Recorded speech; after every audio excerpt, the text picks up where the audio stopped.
Hello, everybody, and welcome back to Crowdsurfing. What's cracking? My name is Z. I'm Camilla. And today we're going to be talking about some projects to be found on Gamefound, Backerkit, Kickstarter. Do we have a Backerkit? And Crowdsurfing. I don't think we... Or Indiegogo. And Etsy. What? That's a curveball you weren't expecting. There's also only two of us up here. Hey, just us. Everybody's gone except for Chris. Chris is over there. Tom is gone, and he is punishing us with crowdsurfing this week. And you'll know what we mean momentarily. Two things I want to mention, though, before we get to the punishment.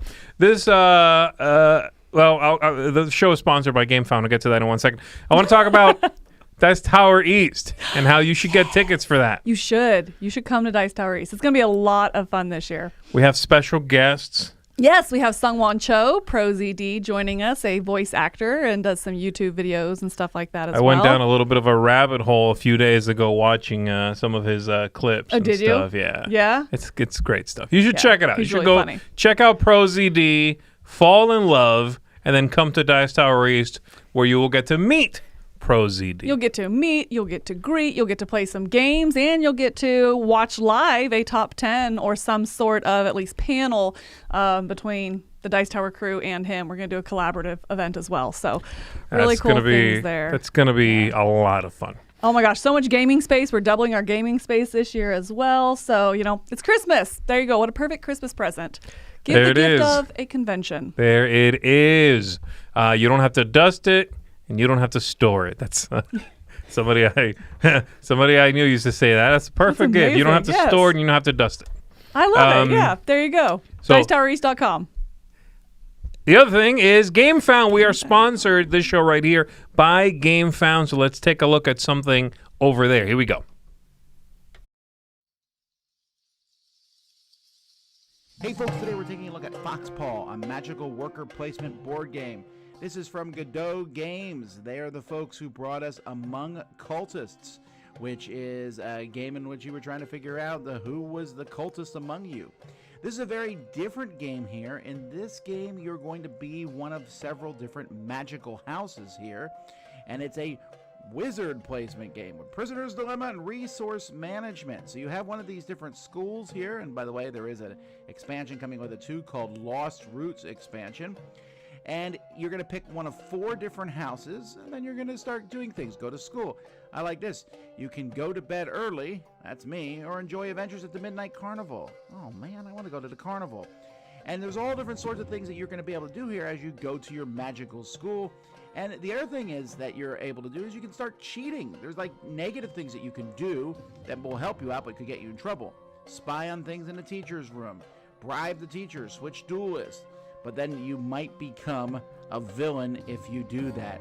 So this game is going to be on Gamefound in just under a month, so you can check it out. It's going to come with some full-size wands and these different kinds of cultist magicians. Here's the board. So check it out. This is Foxpaw, a magical worker placement game, coming to you soon on Gamefound.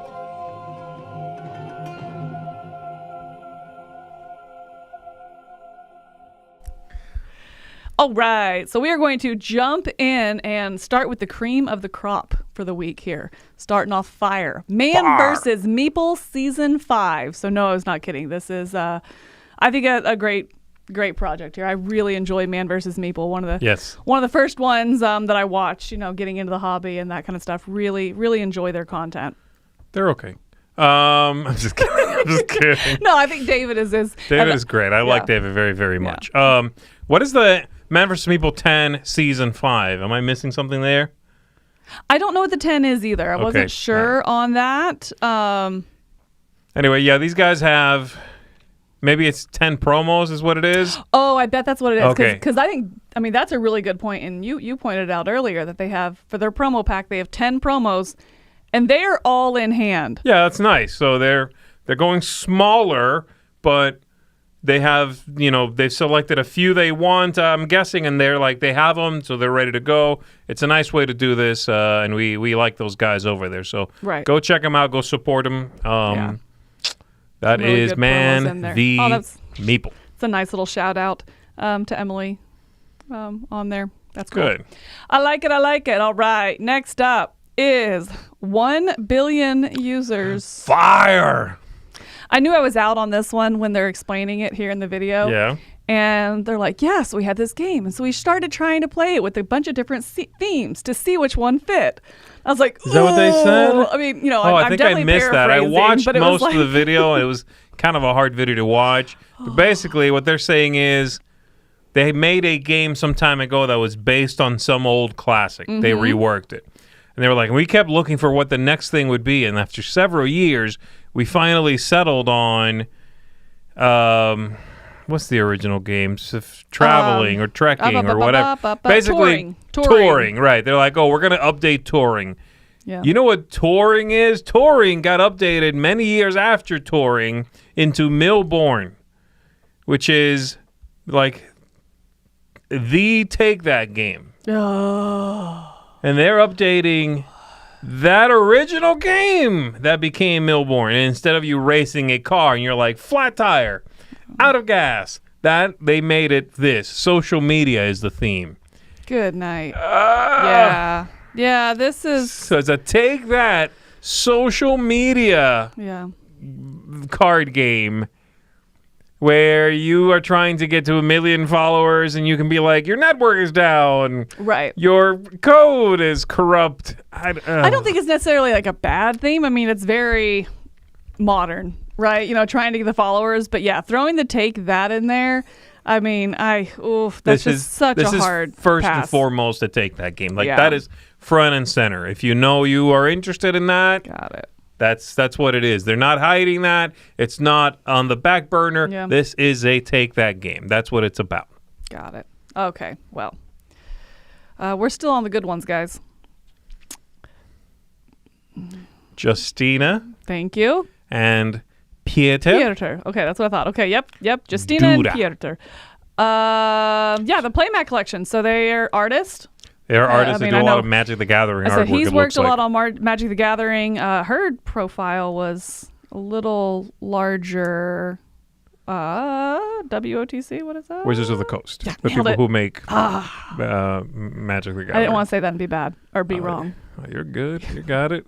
So anyway, If you want to be really cool, you Marvel. should say Watsy. Watsy, I will not say that ever again. No. Anyway, making playmats out of the art.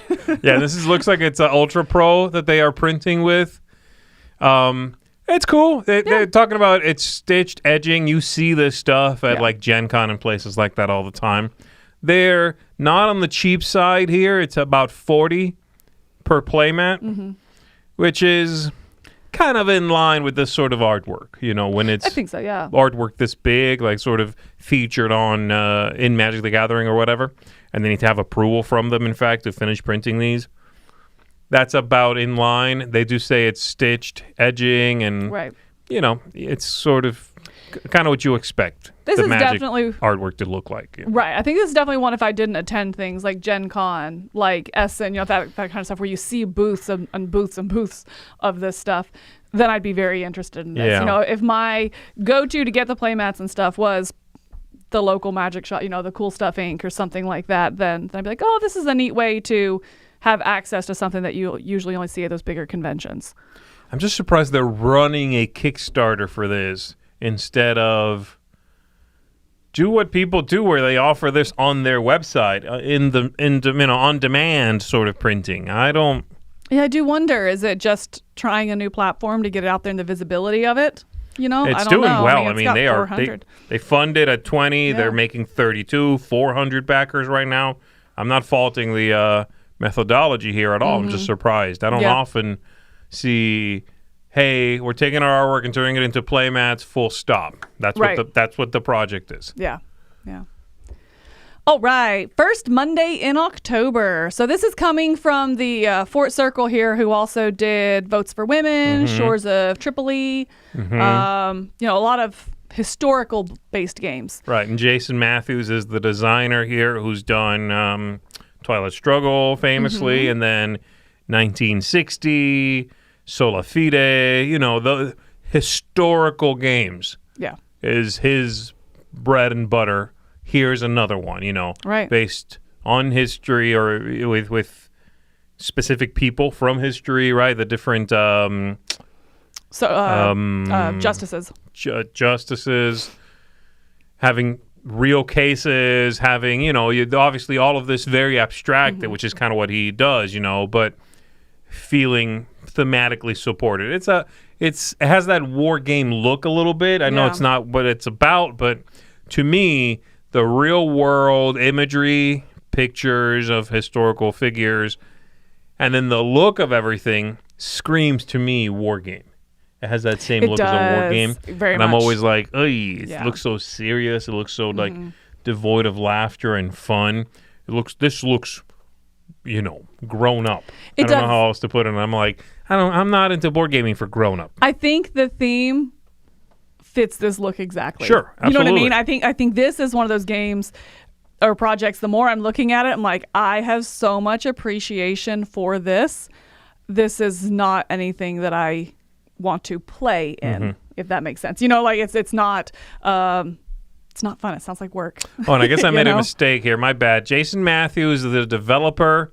Talia Rosen is the designer. Okay, that's my mistake reading the page there. Got it. Yeah. So I think that this is, a good pedigree here. Looks like probably going to be a really good game, just not something that I'm interested in. But I also don't really like those negotiation games and push-pull and, that kind of stuff. Like, it also is just not my style. I mean, again, you can get into a theme like this. These games tend to be thematically rich. There's something there. It's just not, for my narrow definition of fun. Right, yes, in my taste of that, yeah. All right. Fully funded. There's no video up here for nothing. this. Yeah, I don't know. it's just miniatures, right? So this is Deogard. Deogard? I have no idea. All right. Yeah, they basically make minis for people to paint, if I understood this correctly, right? Yeah, this is the minis specifically, not the paint or anything like that. So very unique designs to them that they've created that they're modeling and send out. This is not something that I do a lot of. I'm a painter for board game ready, like for table ready. I like to buy a game and paint to support my game. I would not say I'm a painter first. So painting busts and things like that or single miniatures is not my style. So I don't have a lot to say. It's interesting. This is almost like a different hobby. It is. It's very much so. Right? Because this is a painter that needs a canvas in which to paint, i.e. this stuff here, these highly detailed, I'm assuming quite large, this is insane paint job. It's so good. These are kind of what we saw at the Golden Demon when we were at Essen. It's these kind of things. It's like, this is the piece I am painting for this competition or for this purpose. I will spend hours upon hours upon hours Hundreds on of this. hours. Yeah, exactly. And then there is the other thing is, like you said, painting for the board game you are playing. Right. Yeah.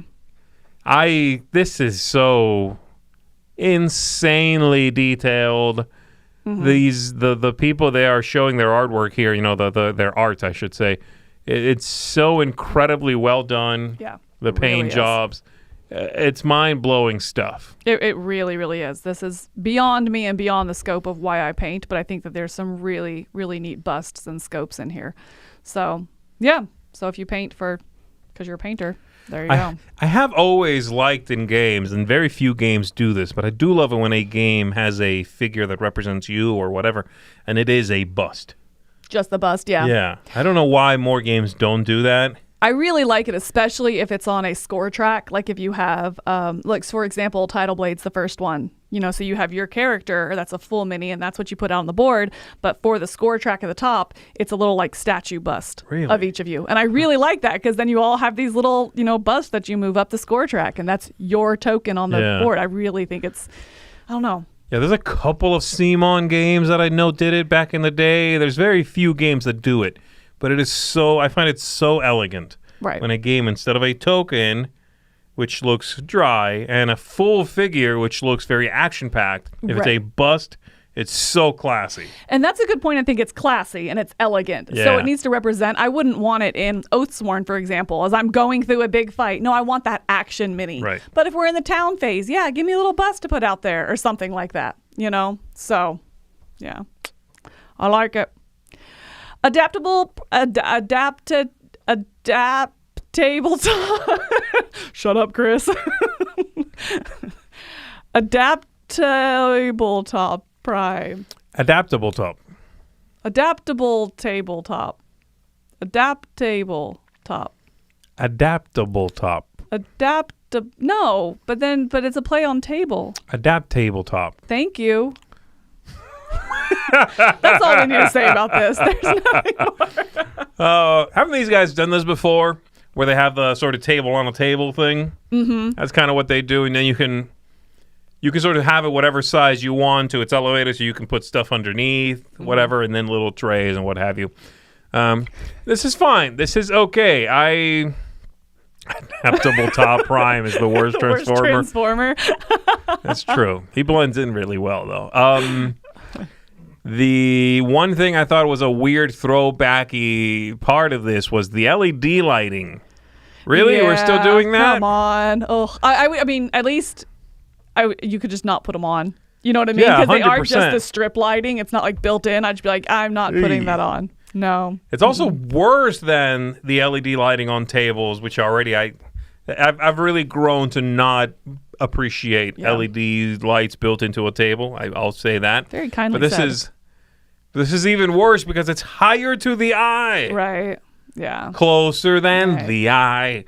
It burns. Oh, you know what? If they took these LEDs, though, and put them on shoved the... them whoa. Where? underneath. I want to see where you're going with this. Oh, that's where I was going to go. How'd you know? Yeah, it's called solid save. Yeah. Because if this is elevated and it put it on the underneath, it had this neat glow on it, I could get behind that. Yeah, that would be better than this. Right. Yeah. Don't get this. But other than that, I don't think this is a bad project. I was impressed by the price, actually. $48 for one, which is 24 by 36. They print that, right, and send it. They say shipping not included, because I did kind of go down that rabbit hole, and I think, well, let's say look at custom size. Yeah, so from everything I could see, they are printing this. Okay. If that is the case, I built one. Yeah, so I went down this rabbit hole once. I'm not going to do it again. But everything I could see, they are printing this. Yeah. They are taking care of it. If that's the case, then I think that's a really good price. Because, I mean, the price goes up if you're getting two of them. Yeah, this is okay. It's kind of a funky idea. If you have very specific needs, I could see this working. I worry that plastic's going to feel cheap, especially on a nice table. If you have like a nice gaming table, you're like, ooh, a second level would be cool. This is going to clash with that nice gaming table. I don't know if you would necessarily get this if you had a gaming table. I keep hitting my mic. I'm so sorry, guys. I wonder if you'd get this if you have a gaming table. Is this not for those that don't have one? This is for people that don't own a table, but somehow this is to go on a table. I'm very confused, honestly. I think it's for people that want more room, like a table on a table. Or here sitting on the floor. They show a lot sitting on the floor. That's cool. That works too. But or on a square one to kind of give it some. Yeah. I mean, here it is. Oh, that's not a gaming table. No. Yeah, so I don't know. This has very specific people, right? This is for a specific audience. Yeah. Agreed. It's a multi-level tabling scheme, says somebody. Okay. Spirit Path. This is a very lovely, I don't know game because I don't know the gameplay, but it's just very lovely put together, I feel like. It looks interesting. It kind of reminded me at first blush a little bit of Fairy Ring. Okay, you have these things in front of you and the little, I guess the ghost moves around. Yeah. And it does a little bit of like a pick up and deliver or like dropping off and activating a card. Wherever it stops, you activate a thing. So it reminded me a little bit of that Fairy Ring idea where you're moving around, triggering something in front of somebody else from what I could gather. The game looks a little dry, actually. I like the theme, but the gameplay, from what I could gather, looked a little dry. It looks a little mathematical without any sort of spark of joy there. Well, I don't know. Like everything is sort of like get 3 points, get 2, turn, drop this flame and get this thing. And it's also saying it's medium to heavy. That's the other thing that I was like, oh, everything I was reading didn't say medium to heavy game to me. So I don't know what more there is to this, but I did find this to be quite lovely. Quite lovely. It's very unique and maybe not unique, but it's distinct artwork from a lot of the artwork we get in board games especially. Right. I agree. Hoard Holder. So these are 3D printable. This is you are getting the STLs and printing out what you want specifically. And this is just custom organizers to have your games one by one so you can pull them off. Again, I don't think there's anything really unique about this. We've seen this kind of stuff. It's another of the same, and not to say it's bad. It's just, yep. It always throws me off whenever I see a print 3D stuff to hold your board games because it's, maybe I'm wrong, but in my mind, if you have so many board games that you are a board gamer and like, you buy a bunch of board games, you own a lot of board games, and you enough to come across this project here and possibly back it, you are going to be printing until you are dead. The flip side of that is you are a very casual board gamer and own a few board games, and you'll probably never find this or think like, why would I need to sort my 15 board games into their own board game shelf? Right, I could see that. Like, this is... Again, I feel like if somebody already owns 112 board games, they're like, what? No, who cares? I just put them on top of each other or next to each other. You store them vertically. I don't know. Maybe it's just me, and the drawers and the what have you. Yeah, that kind of will appeal to someone who has a lot of board games and wants some organization. Yes. But the individual holding of games within one Kallax cube, it seems like overkill to me. I really like this. I think if I'm thinking outside of a Kallax and thinking like in the top of my closet, if I did have just 15, 20 and I kept it in the top of a closet, and then you're reaching over your head and you want to get that one that's 4 down, so you pull it and they all fall. Sure. Kind of what they show in the video.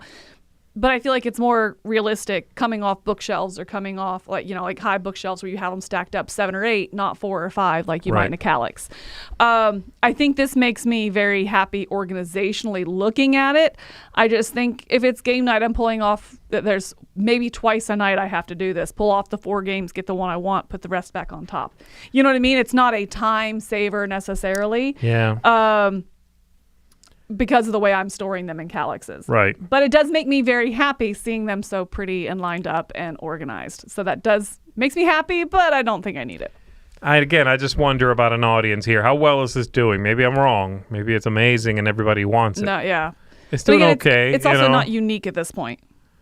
There's been a few of these things for sure. And we still, the one thing I'll say about it is this right here with the exit ones to organize small games, which do get very tall and very cumbersome to take off. But it's still not fixing the problem of you're losing so much depth of space. Right. And that's where I struggle with is like, give me something like this that then I take out and I can store, one behind another or something like that. Right. I can take advantage of that depth that's lost. So still waiting for that project. Let's see. The Dice Compendium. 2. Okay, it's a sequel to the Dice Compendium. Yes. This is like a little... it reminds me, looking at this, it reminds me of those tube beds in Japan. Oh my gosh. What is that called? You know what I mean? Like those hotels where you like just sleep in a tube. Like I have my little hidey hole. No, that's what this looks like, but for dice. They're lit up, they're all arranged. Yeah. And you just pull it and keep dice in there with LEDs and whatnot. Again, speaking of like just being organized, it looks so good just having the D20 out front and the rest hidden behind. It looks sleek, but man, is that unnecessary. Sitting on a shelf, it's like, ooh, I like it. It's very striking that you're not seeing them all on top of each other. Is it just so you know, like I want that set? I just keep the D20 out front and It's the way to label them, but it labels itself, It's cute. It's a good idea. Yeah.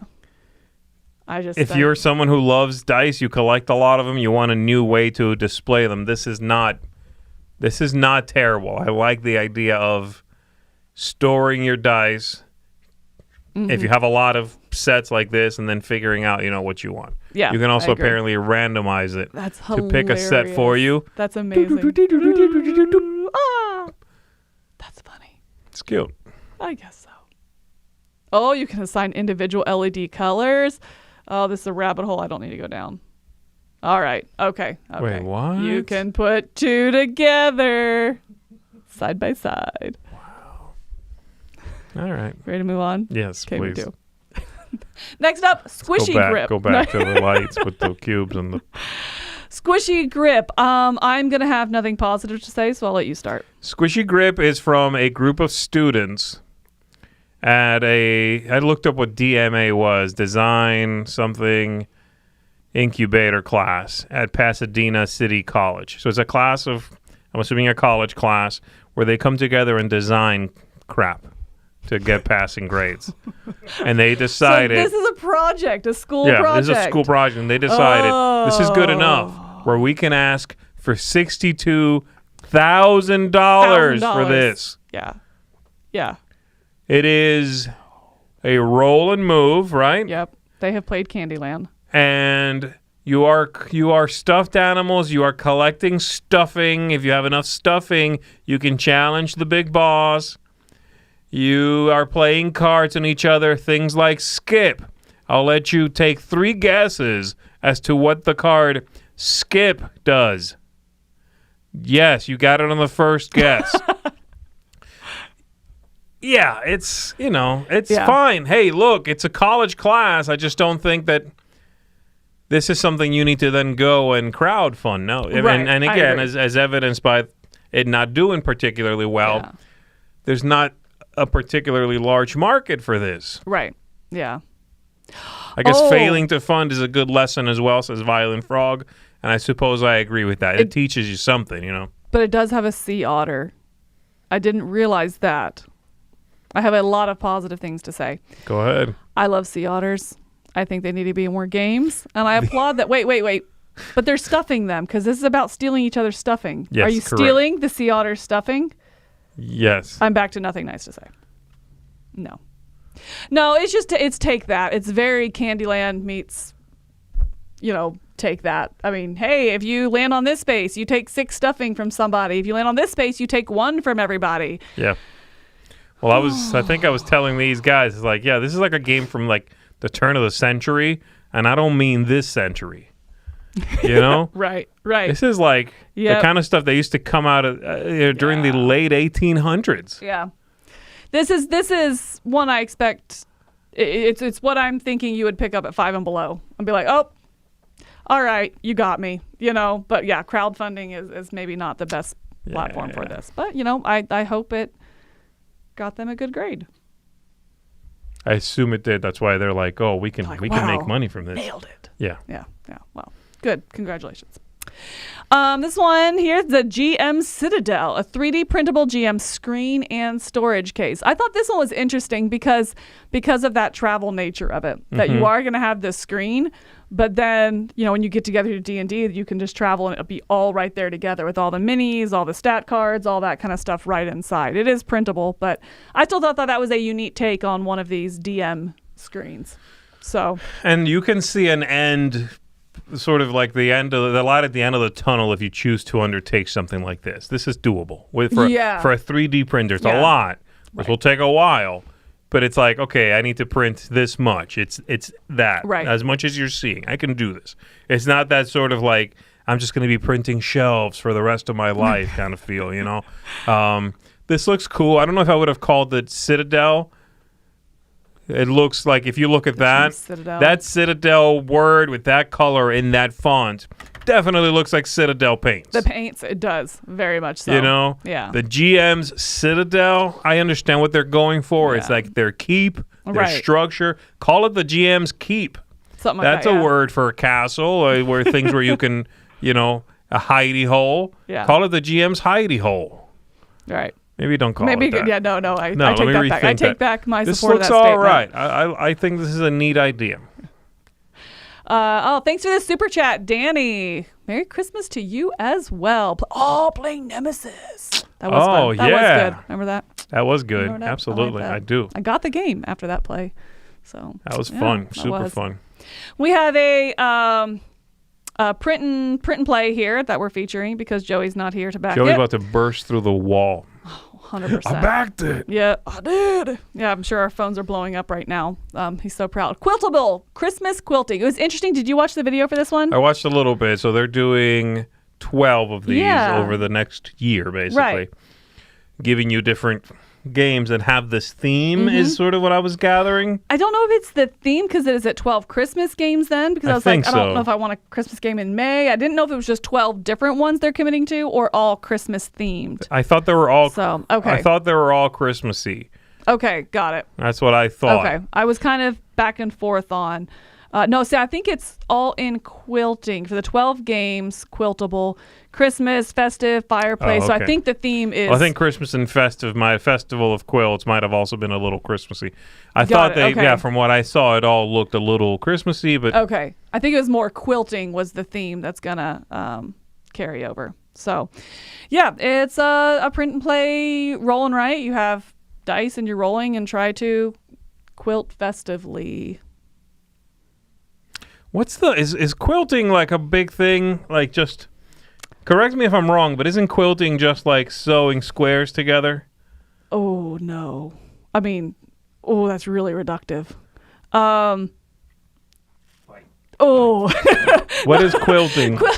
So, well, I mean, okay, so you have quilting, but yes, it doesn't have to be squares. You're making squares, but making patterns out of those squares. Like that square might be 4 or 5 shapes that you're making sew together them to make together. that, and sew that together, and then you're actually having to put batting on it, and then so you have the design and the stitching when you're going through, because there's lots of different, when you're actually putting the quilt on it and the batting and everything, then that goes into it. What design do you choose for all that the stuff? squares that make up a quilt are not pre-finished. No. Oh, okay. No, yeah, you make those. Because I always thought it was like you grab a square of this fabric and you sew it to another square that's of that fabric. No, yeah. Oh, okay. No. To be fair, I'm not. Yeah. I don't know about quilting. So. It eventually all makes squares and comes together in that that pattern, but it's very much. I mean, there's thousands on thousands. I mean, they'll have like big rotating stars in it, and they'll have just everything, all kinds of different patterns. So. She didn't answer right away because yes, it is. That's so reductive. No, it's no. I mean, I yes, figured some but people. No. I figured by asking that, I figured 2 things. It's a really slow crowdsurfing week. The second thing I figured was somebody was going to come out of the woodworks and be like, "What's wrong with you? Quilting is life." Yeah. No, quilting is really, really. I find it fascinating. It's definitely not, it's very meticulous at the same time. Okay. And it's something that I've dabbled in because I had to growing up. Not something I necessarily enjoy. Okay. Yeah, can be quite intricate. And our last project, yes, folks, this is our last one of the week, is Tarot Weaver.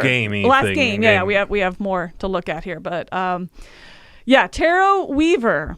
This is one you brought to the table here. Why are you throwing me under the table like that? Because it was last minute. I didn't look at it, and I was buying time to look at the project. Oh, okay. Yeah, no, this is a over. role-playing game, a classless role-playing game. That means you do not pick a class. Like, you are not a rogue, a warrior, whatever. You sort of make your own choices as you go, and it shapes you into whatever. And it uses a tarot deck of cards to both tell a story from what I can gather and make the tests, like do the checks on the tests in the game. Okay. It has this idea of you try to have a test, and there's a character sheet there. You'll flip a card, and if the card is under the thing you are checking, then you pass. If it's in the same suit. It's like a deck of cards, right? If it's in the same suit, you pass. It's a, what do they call that? A victory or whatever? A pass? I don't know. If it's under, but in a different suit, then it's like a complicated pass or a complicated result. And I guess that comes with you passed, but you hurt your toe or something. Got it. Okay. You know what I mean? And then you make up a story around that. That's kind of what role-playing is. I thought the artwork was super cute. There's a little bit where they show the hand drawing of it. Right, and they go through and like show the different layers and stuff. That was a neat graphic. I remember it. The whole thing has a really... It's sort of childlike without being childish. Yeah. I don't know. You know what I mean? This feels very... it feels very warm and welcoming. Mm-hmm. There's no cynicism to the artwork, I guess. Right. You know? Yeah. And I thought that was very attractive. I found that to be very cute. Maybe it was in here that it was. Yeah, no, I agree. I really, really liked the look of this. Here it is. Yeah, this is a really cool graphic. Like going through and showing how it's all hand-drawn, hand-composed. Yeah. I thought it was really cool. Very whimsical. I love the look of this, you know? Yeah. Yeah, it was cute. All right, that's going to do it for our games. So heading into some ridiculous projects this week. There's a couple of winners in there. Are there? How many are you backing? 1. Oh, you are? Oh, is it the bathroom break? No. Yeah, it is. No. It's okay. I'll let you guess which one I would back. There's one I would back. There's one you would back. Okay, maybe I'm not remembering them all. It's not this one because this is dumb. The drop. This is a wearable device that takes video of your food you're going to eat and analyzes it in the cloud to track your calories for you. Correct. Yes. Look, and I get that they're looking for a solution to a problem, and I agree that is a problem. These apps that ask you to input calories and what have you, ain't nobody got time for that, and you don't know how to calculate that stuff anyway, okay? Right. You're doing it wrong. Yeah. You don't know how much of a portion you got, especially if you're eating out. Well, the solution these guys came up with is that honking thing that you wear around your neck, or you put on your clothing with a magnet. You're meant to walk around like that all day, every day, okay? Right. This thing has a camera built into it that will at some point, it's always looking, first of all. So enjoy thinking about that when you go to the bathroom. But if it detects food in front of you, then it goes, "Ooh, I'm on." It checks that food. You bite your thing, you put it back down, it checks again, and it's like, "Oh, okay." And then when you're done eating, it sends those pictures. We promise we're not going to invade your privacy to the cloud. And it tells you, we estimate that had this much calorie and this much fat or whatever. Right. You know what I mean? Yep.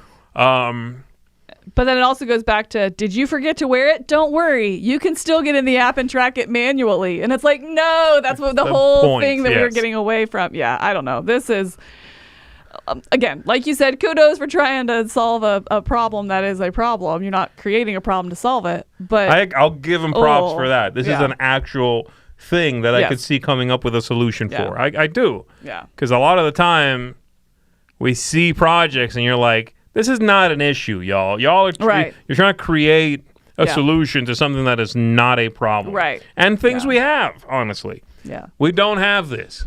Yep. That's good. This is not quite the answer. I suppose it's progress, but it's not.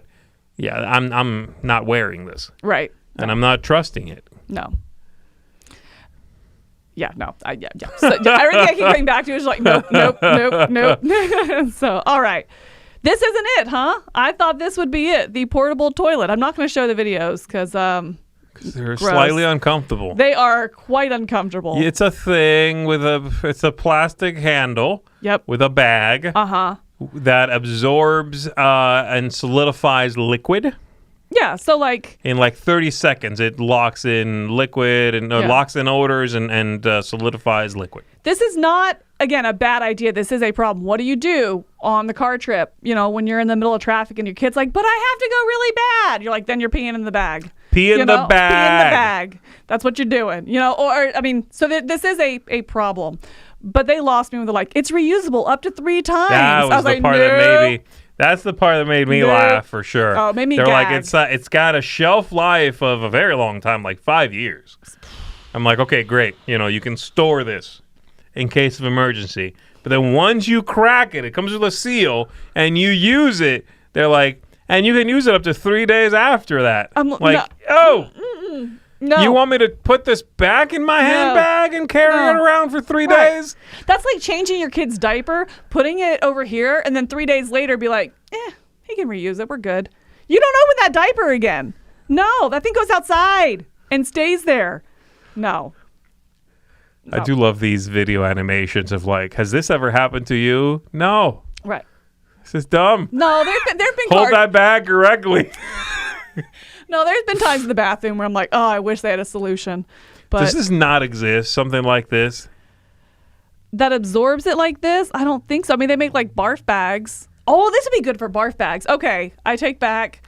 This is so much better than okay. Yeah, because that's what I want to keep for 3 days. Yeah. No, you just throw it away when you get there. But like my kid who gets car sick, so that it's going to help the odors, it's going to trap it in instead of like just those barf bags that are just open at the top, you know? So you're not having to smell. You want me to Okay, yeah. you good? No, This is not the one you're buying? No. Okay, fine. Is this the one you're buying? This is the dumbest thing we have possibly ever seen. Oh my god. This is just like a weird joke ad.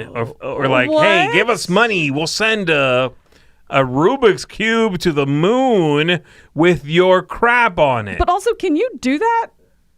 Like, I nobody don't know polices what they're the moon. But I feel like doing. if you were able to do that, we would have like been setting our trash there because we're, terrible humans. If we could And that's what we monetize do. that, I'm sure Right. we would, Like, actually. I you could know. totally see that being a thing in the future, actually. It's just like sending Like the moon being our Earth's dumpster. sanitation. Yeah. Sanitation Whatever they recycling call it, system. And essentially, people yeah. like... Right. Because in a few years, like all these sci-fi movies we watch are always like, oh, in 300 years, we're on Mars. We're not going to be Yeah, on Mars no. in 300 years. We're sending But our I trash could definitely to Mars. Mm-hmm. see in 300 years, we're on the moon, and it's a giant dump. Right. And we process waste there. Yeah. I want to be clear. We're not condoning this. No, I'm just saying, we're I think we might be terrible going and that way. that's- Yeah, people are not. Yeah, this Anyway. is basically, you can stick your name and memes on this. For aliens And to read. and if aliens find it, maybe they'll think you're funny. Yes. Because no one on Earth thinks you are. And I love how they bring in this like NASA scientist. He did it. These 3 guys are doing it. Okay, so this is what you are.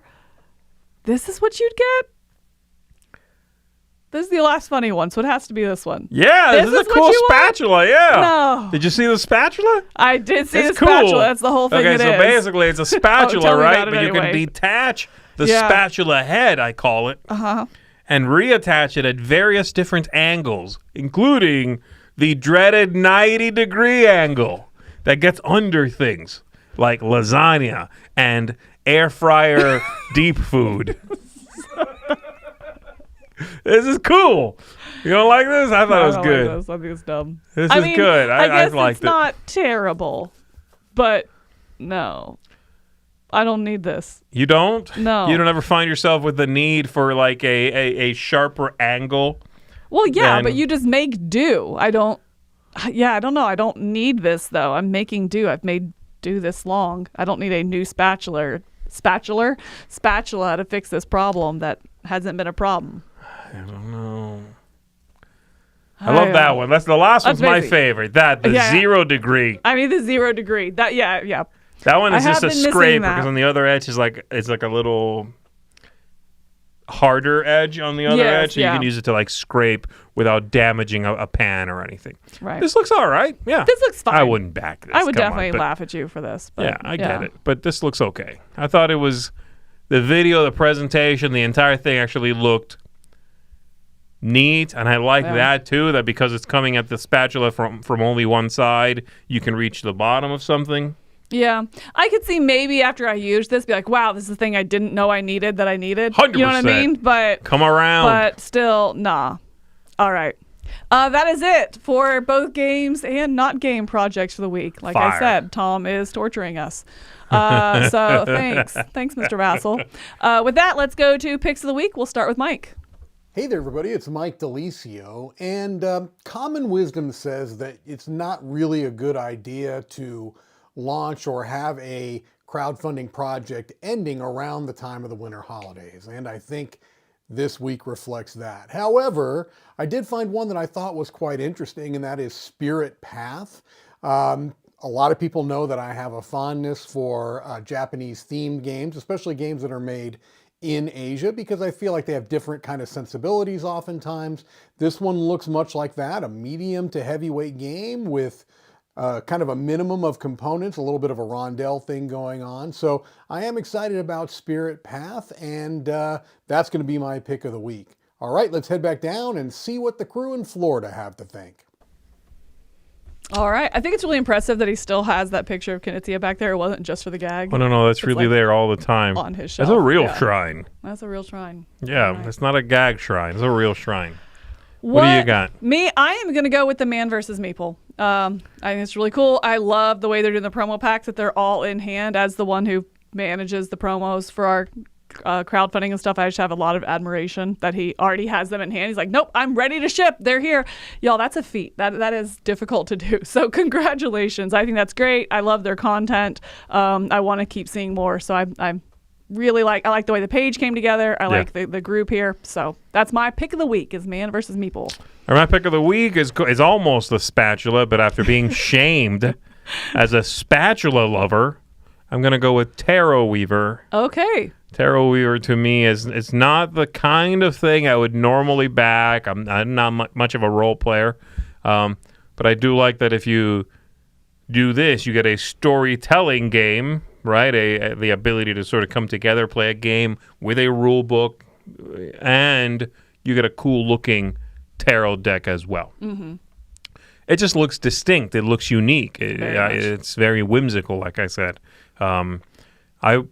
I'm not sure if I would necessarily want to jump into this game, but I would love to see somebody using this system to play a role-playing game. Yeah. So I can be like, okay, let me see what that's like. You guys do it, and I'll watch a little bit and see what it's like. Maybe I'll jump in after. Yeah, and I really like them also, just as you said, like as tarot cards. Yeah, I think they're neat. really attractive. So There we go. All That's right. mine. And that's it. that's it. That's going to do it. All right, That's everybody. crowdsurfing. We are done with crowdsurfing for today. Is this the last live thing going? No, we got Smorgasbord. We have Smorgasbord tomorrow. So Smorgasbord tomorrow. Make sure you come on back and check us out for that. And that'll be the last live thing. You're Yes. not off the hook yet. Yeah. Okay? Don't Getting be close. going anywhere. Got one more, and then we're out for a week. So Yes. definitely check it back. Smorgasbord Yes. as soon as you can. All right, We're everybody. gone. Don't forget to go check out Dice Tower East, dicetowereast.com. Get you them tickets. Make it a Christmas or a holiday gift. Thanks again to Gamefound for sponsoring the show. And we are going to get out of here. That's going to do it for today. My name is Z. And I'm Camilla. We'll see you on the next one. Take care, everybody.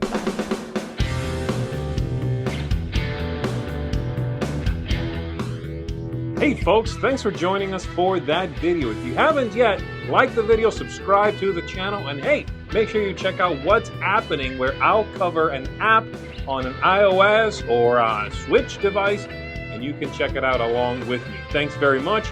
You've been watching The Dice Tower.